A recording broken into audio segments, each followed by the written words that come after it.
welcome to the Compass PD podcast, where we dive into evidence-based practices and research-driven strategies that empower educators and leaders to make a lasting impact. I am Dr. Natalie Fallert, your host, alongside Nicole Leachman, secondary educator, rock star. And today we are exploring responsive teaching in secondary classrooms. This subject may sound foreign to some of you, but I promise by the end you will want to explore this idea.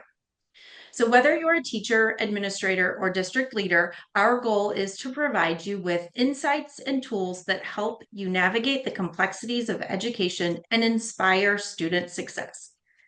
Let me start by introducing my guest, Nicole Leachman, a secondary ELA teacher in a St. Louis suburban school. I had the wonderful pleasure of having Nicole as a student teacher. So that's why I call her Boyer first. But I have witnessed her passion and content expertise firsthand. When I first met Nicole, she was Miss Boyer. But now she is Miss Leachman and has some pretty exciting things going on. Welcome, Nicole. And you want to tell us a little bit about what you've been doing over the last, say, year and a half? Yeah, it's been kind of busy. I moved jobs and bought a house and got married and got a second master's degree and am expecting my first child here in the next, not very long period of time. So it's been really wild. That sounds like just packing it all into a very small amount of time. But I mean, you go big or are go home, right? exactly. You have done an amazing job with all of those transitions, like huge transitions in your life. And I know that you will take on motherhood just as well because you are, like I said, a rock star. Today, we are here to talk about responsive teaching in the secondary classroom. I personally feel that this topic is extremely relevant considering our current state of education. Yet it has taken a backseat to many other things. In 2022, the National Education Association reported that 55% of educators indicated they were ready to leave the profession. Gallup reported in 2020 that 36% of K 12 educators felt burned out. And then by 2022, so just 2 years later, that number jumped to 44%. USA Today released a study in March of 2024 from Brown University that estimated there would be 55,000 vacant full time teaching positions in the US. So I offer you all these statistics about teacher burnout and teachers leaving this profession because people go into this profession to make a difference and for the love of learning and watching kids grow and blossom. But too many teachers are not able to experience that in the classroom today. And I truly believe that part of that is because they cannot or do not teach in a responsive manner. So today we want to explore what this is and how teaching in a responsive manner can help you find, rekindle, and keep your passion and love for this profession. So Nicole, what are your thoughts on kind of what I said there? Like, why did you go into teaching? I think that probably most of us go into teaching because you want to help kids and you want to see them grow and you want to make, as much of an impact as you can in their progression as an educated individual, as a learner. And so I can see where if you don't feel that you're doing that well, that would be really disheartening because teaching, it isn't an easy job. It's a lot of work and it's a lot of time and it's a lot of situations that really challenge you as a thinker and a learner yourself. So if you're not getting that gratification, you're not seeing the gains, then I can see where it would be like really disheartening to want to continue into that. I know I used to tell people, especially like new teachers, I would say you do this for that aha moment. And in the course of 180 days in a classroom, you might not get very many of those aha moments, but they are priceless and it fuels you to get to that next level. But I do think that in education recently, we're having fewer of those aha moments, and or a lot of teachers are. And then we also have a lot of other stress and pressures that have been put on us. And so that our hope here today is to rekindle this ability to find your passion and to be able to have some more of those aha moments. I think I remember when you were when I was a student teacher, you telling me to like hold these as the this is why I teach moments. and carry it through all the bad times. Yes, because we say bad times, and so if you're a non-educator and you're listening to this, like Not really a bad bad, time. bad, right? But Struggles, it's struggles. difficulties. Yes, I think any educator understands that what that means. Hopefully, they do. But so our hope here today is that you walk away with a few things, and that is a clear understanding of what responsive teaching is, what it could look like in a secondary classroom, or what it does look like in a secondary classroom, how to implement it or begin this practice, and possible challenges that you might face. So let's get started by first and foremost clearly defining what responsive teaching is. So, when our founder, Dr. Carrie Hepburn, asked me to host this podcast, the first person who came to mind for me was Nicole. However, like when I reached out to her and I asked her, I just texted her, I was like, hey, will you join me on this? Her initial response was, do you want to tell them what your response was?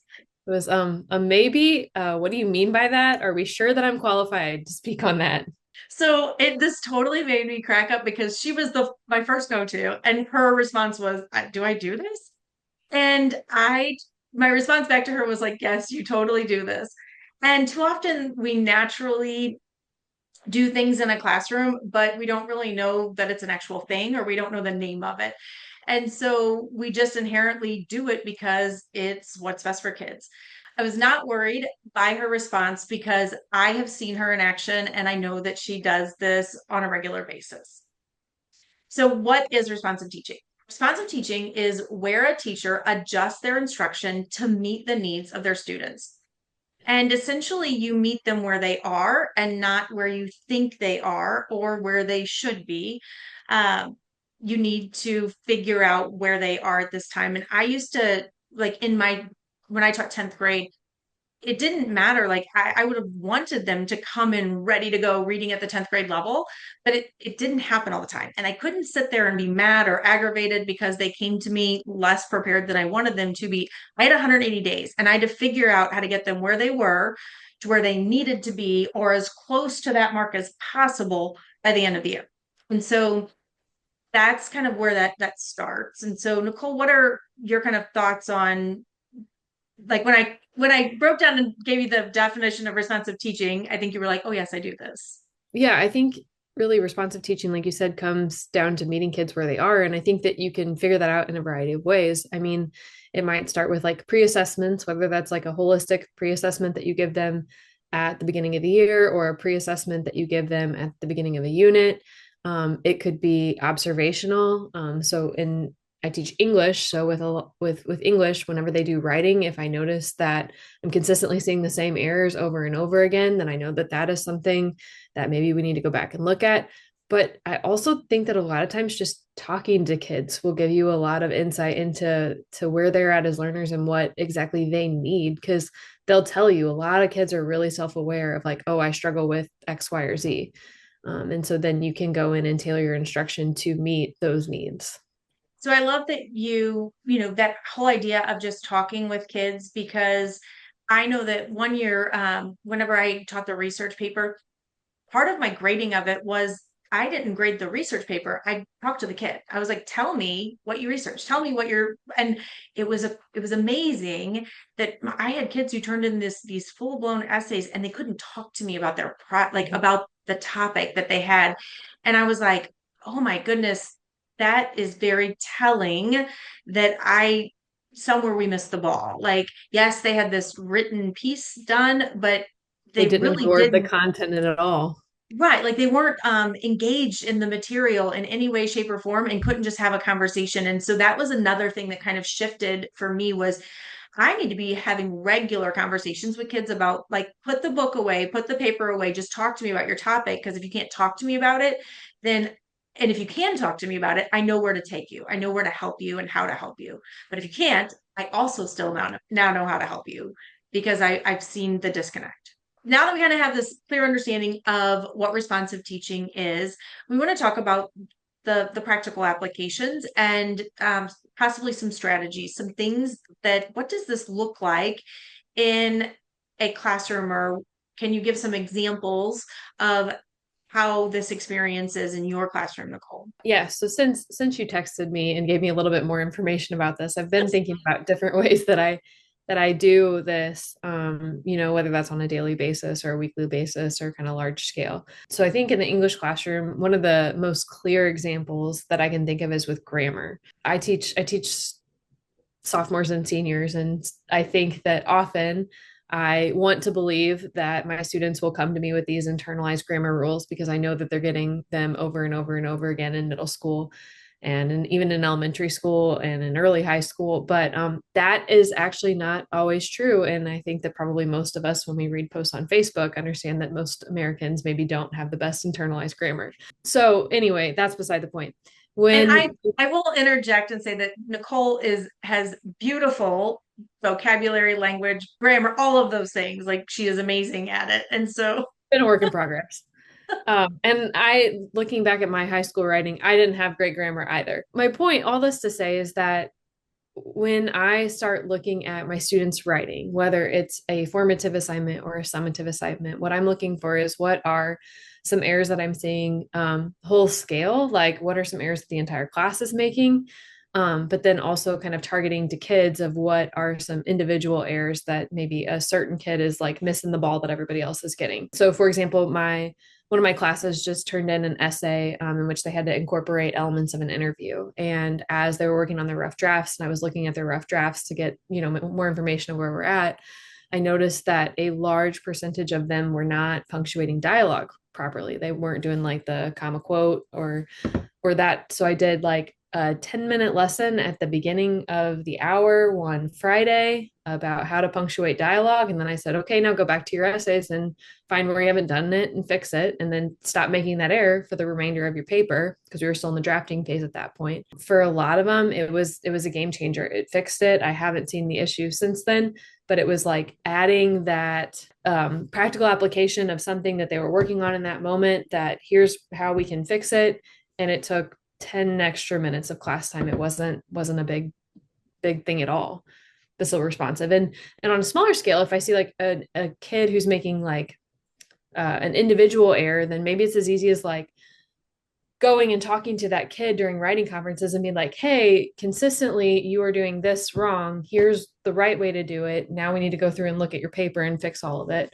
And really targeting their needs that way. so I like that.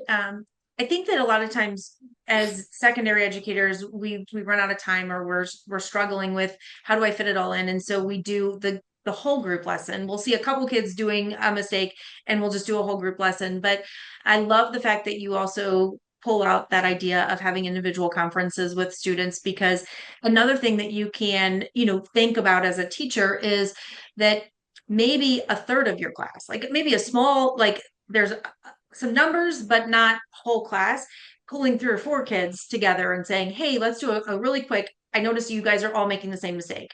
And let me teach all of you really fast how to fix this and then move on. Sometimes it is that individual conference. And then whenever you're also seeing it a little bit more in a systemic way where it's like, okay, lots of kids are making this error. And the ones that probably aren't making it aren't putting quotes in their paper. We just haven't gotten there yet. I mean, that could very well be. Any other ways that you may have noticed how this looks in your classroom? Or, I mean, I know we talked a little bit about the writing piece, but other ways that you've seen that you've had to kind of change or adapt your teaching styles.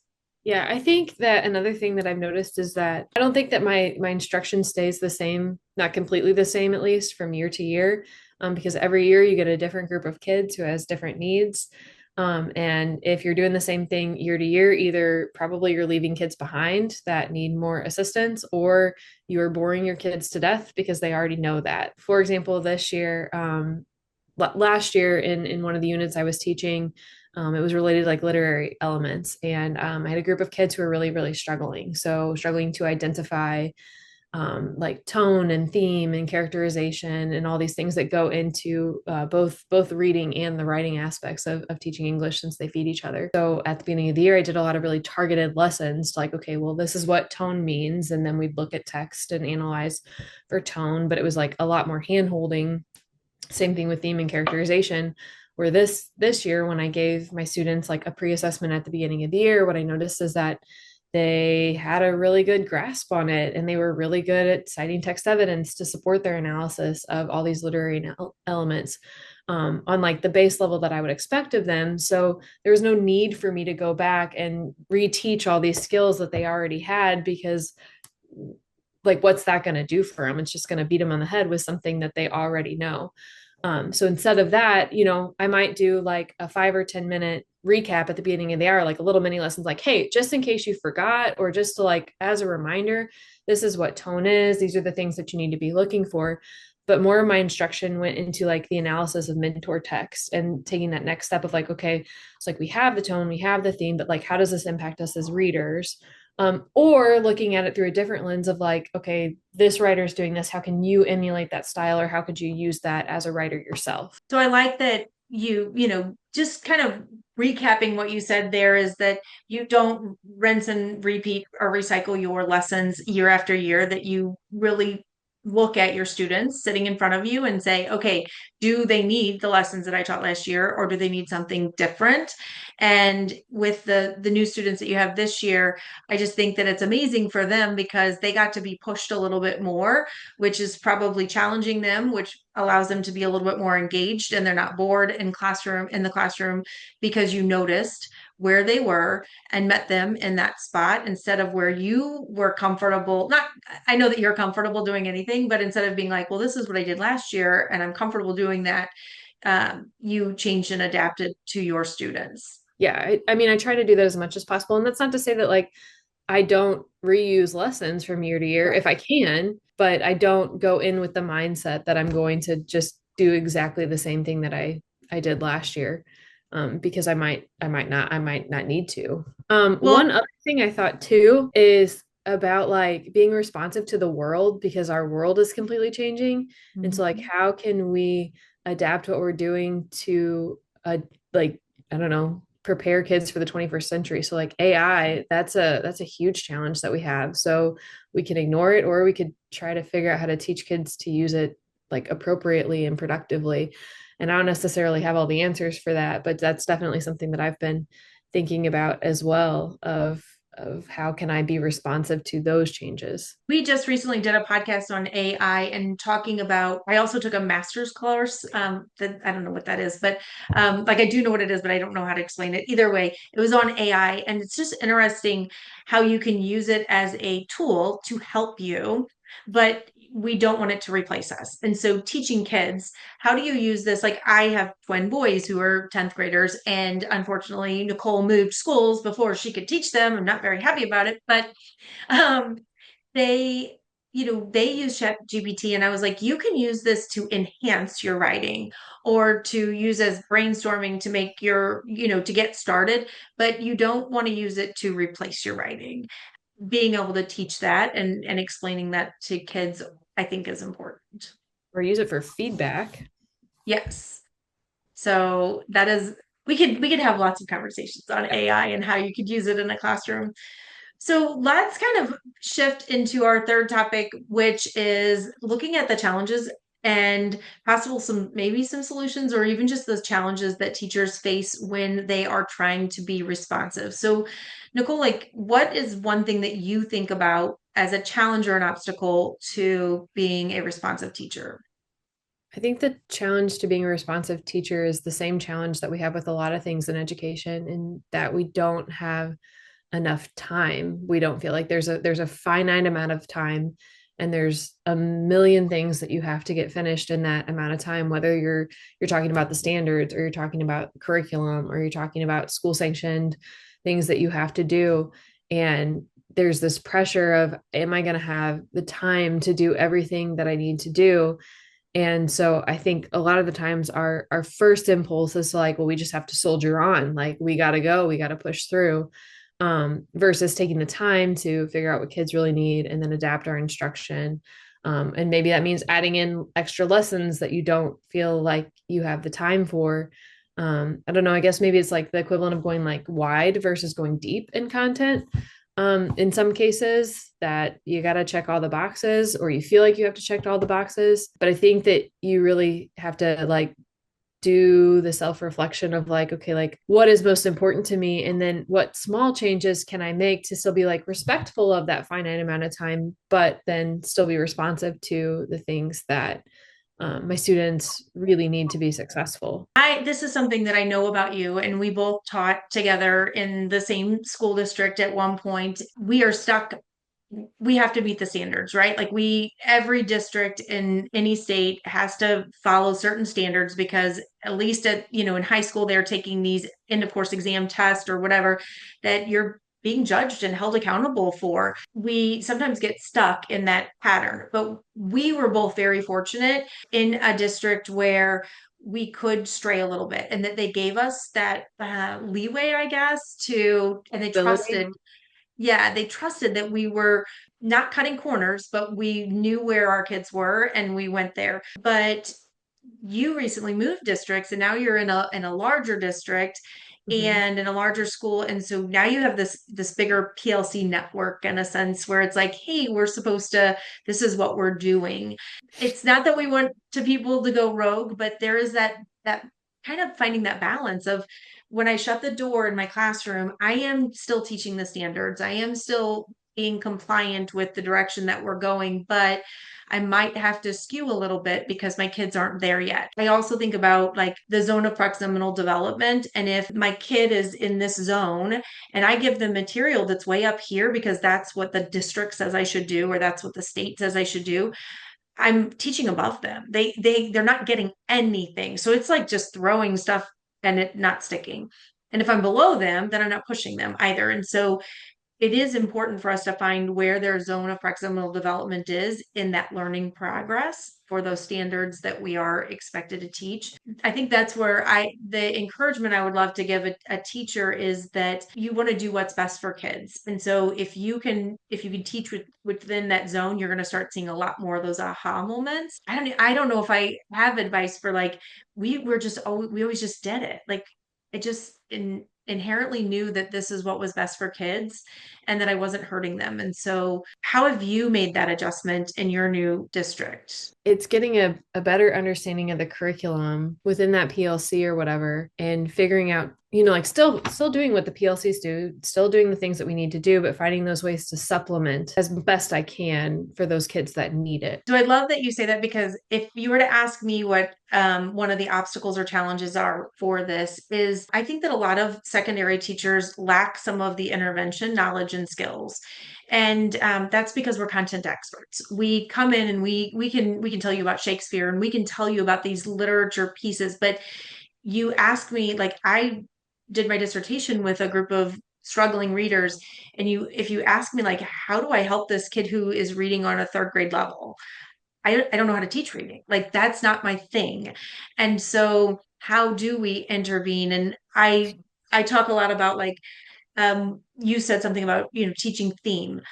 A lot of times we'll just at the secondary level say go find the theme, and we don't necessarily know how to break it down and teach kids how to find the theme because those are, we think that they're a little bit more elementary, less like lessons. And so that is another obstacle that I think that secondary teachers struggle with is how do I find those supplemental lessons? How do I break that down so that they can do that? And there are a lot of great resources out there that will help teachers do that, but that are for secondary educators. But I think to me, that's another obstacle that kind of gets in the way is that I know my curriculum, I know what I'm supposed to teach every day, but if I have to supplement, ooh, where do I get that information? Well, and how do you supplement kids who are, from what, bringing up your low readers class, kids that are significantly far behind. If it's a small gap, I think that's often not something that we have to research on how to bridge. But whenever you're mentioning like, didn't you have some students in that class that were like elementary level? I had one kid who was at a first grade level. And then most of them were fourth and fifth grade, which I Mhm. have a whole theory on why they're fourth and fifth grade. Why if you're in high school, you either have like kids on grade level or they're fourth and fifth grade. Like it's, Mhm.